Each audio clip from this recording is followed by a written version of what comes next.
नमस्कार, मैं हूं आपके साथ अनुष्का राय। आइए अब बढ़ते हैं आज की खास खबर की ओर। गृह प्रवेश भी जब घर में होता है तो कुछ ना कुछ काम बाकी रह जाता है।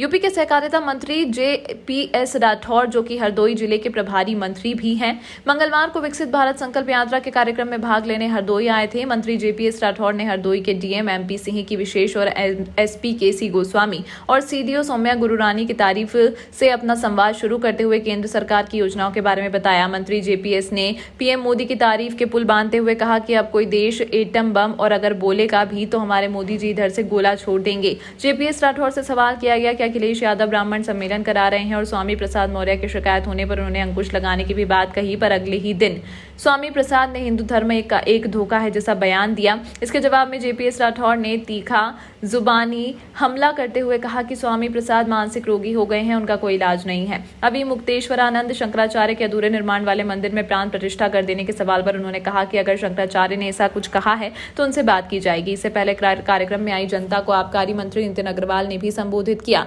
कार्यक्रम की व्यवस्था सुचारू करने में जिलाधिकारी Hardoi MP Singh, SP Hardoi KC Goswami, CDO Saumya Gururani, कार्यक्रम के nodal DD AG Nandkishore, CO city Ankit Mishra सहित तमाम अधिकारी रहे। राजनीतिक हस्तियों में बीजेपी जिला प्रभारी हरदोई शंकरलाल लोधी, जिलाध्यक्ष BJP अजीत सिंह बब्बन, आशीष सोलंकी, भानु प्रताप सिंह आदि नेता लोग मौजूद रहे।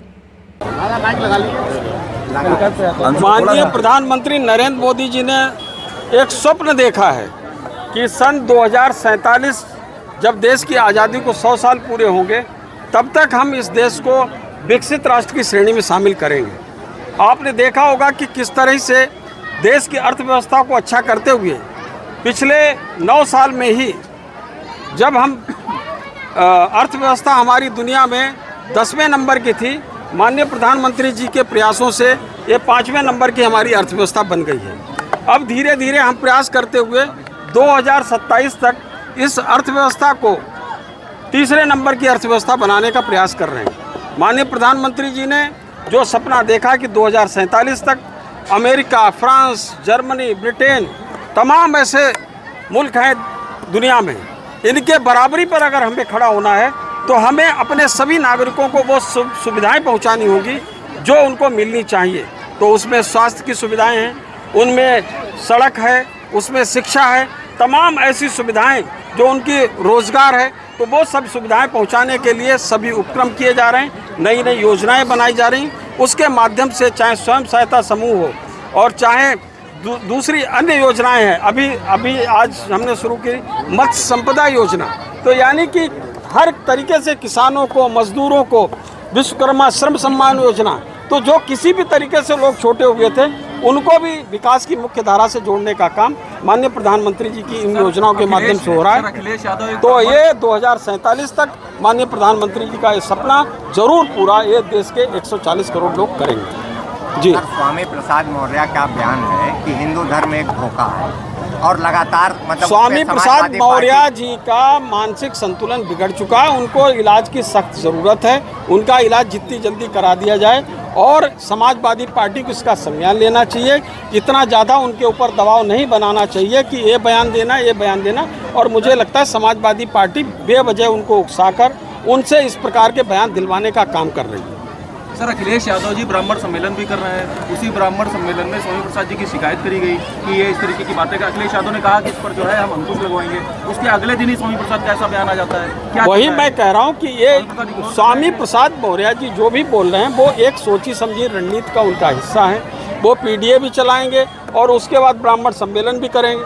तो मुझे समझ में नहीं आता, ये तो ब्राह्मण तो कम से कम इतना समझदार हैं, ये अखिलेश यादव जी भले ही ना हो, लेकिन मुझे लगता है कि ब्राह्मण इस प्रदेश और देश के इतने समझदार हैं कि उनकी भावना को वो सब समझ सकते हैं। सर, 22 जनवरी को राम मंदिर की प्राण प्रतिष्ठा का कार्यक्रम है। एक शंकराचार्य जी हैं अखिलेशानंद, उन्होंने एक सवाल उठाया है कि रामनवमी को नहीं हो रहा है, उससे पहले जो है ये चुनावी लाभ के लिए कर रहे हैं। उन्होंने ये भी कहा है कि प्रधानमंत्री नरेंद्र मोदी का राम मंदिर निर्माण में कौन सा श्रेय है। देखिए, ऐसा कोई शंकराचार्य कुछ बात कहता है तो मुझे लगता है कि आप उनसे बात की जाएगी कि किस तरीके से उनको क्या परेशानी है। मुझे लगता है कि अगर निर्माण कार्य पूरा हो गया है तो वो उसका मतलब भगवान प्रभु श्री राम को उसमें विराजना ही चाहिए, उस मंदिर में उनका वो होना चाहिए। नहीं तो आखिर कितना समय तक इंतजार करेंगे। वैसे ही बहुत समय इंतजार का हो गया, बहुत देर अब पैसे ही हो चुकी है। शंकराचार्य जी का ये भी कहना है कि अभी आधा अधूरा निर्माण है। ऐसे में प्राण प्रतिष्ठा कर अब धीरे धीरे गृह प्रवेश भी होता है तो भी कभी कभी थोड़ा बहुत चीजें रह जाती हैं, उनको भी अच्छा करेंगे। अब गगनचुंबी इमारत इतनी बढ़िया बन चुकी है, वहाँ प्रभु श्री राम जल्दी से जल्दी विराजे।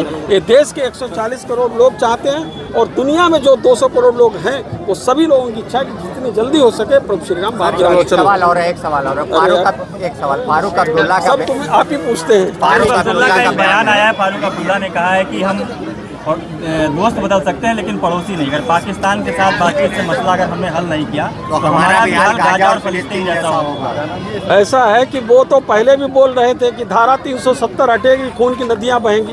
क्या हुआ? एक भी बूंद खून का नहीं बहा, एक भी पत्थर वहाँ पर नहीं चला। और ये पड़ोसी बदल सकते हैं नहीं बदल सकते हैं वो तो अटल जी ने पहले ही कह दिया।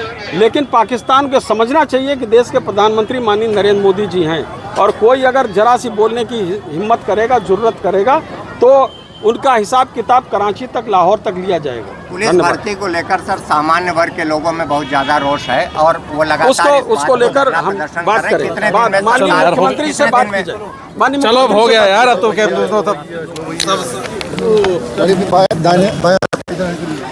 इस अंक में फिलहाल इतना ही। अगले अंक में आपसे फिर होगी मुलाकात, तब तक के लिए नमस्कार।